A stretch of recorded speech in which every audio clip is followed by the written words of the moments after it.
معانا كابتن مجدي الكروي كبير مشجع النادي الاسماعيلي، نرحب بيك يا كابتن. ربنا يخليك يا استاذنا، ربنا يخليك. راي حضرتك النهارده في مباراه الاسماعيلي والنادي المصري، واول لقاء مع النادي المصري بعد مجزره بورسعيد؟ والله النادي المصري اول حاجه بمسي على الجماعه في الاستوديو، اخواتنا الناس المحترمين، وتاني حاجه بنقول النادي المصري نادي كبير، واللي حصل في النادي المصري واخد بالك من النادي الاهلي دي حاجه يعني ما يعرفهاش غير ربنا، لان احنا اتظلمنا. النادي المصري حرام ما يلعبش في الدوري الممتاز، وبعدين احنا بنتشرف في اي فريق يجي اسماعيليه يعمل مباراه التحام مع النادي الاسماعيلي لو النادي الاهلي نفسه، لان احنا اخوات من بعد الثوره بتاعت 25 يناير و30 يناير.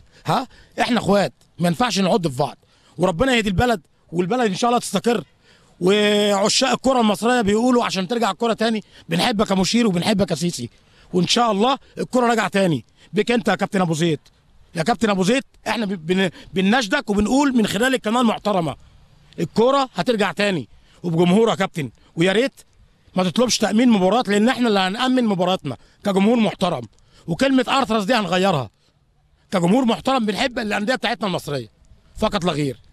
كابتن مجدي، راي جماهير الاسماعيلي في استضافه النادي المصري في استضافته في الدوري يعني؟ والله ابو كباتن احنا بنقول ده نادي المصري مش نادي يعني جاي من اخر الدنيا، ولو فريق لو الاتحاد السكندري احنا كلنا خط سوحلجيه، خط كنال، بنحب بعضنا. النادي المصري وربنا يخلي لهم المستر كامل ابو علي، معلش، لان هو مخليه برشلونه المصري في شويه نجوم حرام يروحوا اعراض.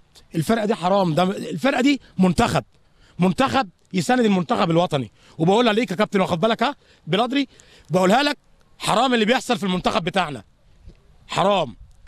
نادي المصري نادي كبير، مشكله حصلت وخد عقوبته سنه وخلاص. اتفرجوا على النجوم النهارده بتلعب، منتخب بيلعب مع الاسماعيلي، وفضلنا نشجعهم لاخر دقيقه. والشناوي قلنا له ما تشيلش هم يا شناوي، وهتقف ان شاء الله في مباراه غانا باذن الله. استاذ مجدي، في كلام ان كابتن شوقي غريب هيقود منتخب مصر، ايه راي جماهير الاسماعيليه في الكلام ده؟ والله العظيم طالما اي حاجه مفيده لمصلحه الوطن ده احنا شرفنا اللي الكابتن شوقي يتفضل يدرب المنتخب، لان الكابتن شوقي خبره من المعلم، خبره من المعلم شوقي غريب، يعني مش كابتن شوقي من الناس المحترمه، وبعدين نجم من نجوم المحله والزمن الجميل، وبعدين جاب 4 بطولات كاس العالم الشباب، 3 افريقيا، 1 بطوله عربيه، معلش، مع الكابتن المعلم حسن شحاته. يعني بردك ما ننساش اللي احنا الناس دي ليها بردك تاريخ وليها بصمه في مصر، جاب بطولات، معلش، مستنينا من مليون سنه، مش هنقول اكتر من كده، 3 بطولات ورا بعض، وكاس العالم الشباب جابوه.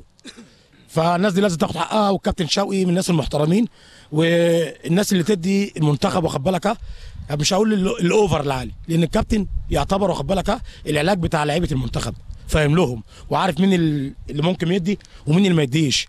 اللي ما يديش ده ما يلزموش، احنا عايزين اللي يدي، مش يدي الاسماعيلي المصري الاهلي، لا، احنا عايزين اللي يدي مصر، لان الماتش ده مهم، الماتش اللي جاي ده مهم، في رد اعتبار للعالم واوباما نفسه، معلش، في رد اعتبار للعالم نفسه كله والامريكا، مش نقول اكتر من كده. شاكرين يا كابتن مجدي. ربنا يخليك يا ابو كباتن.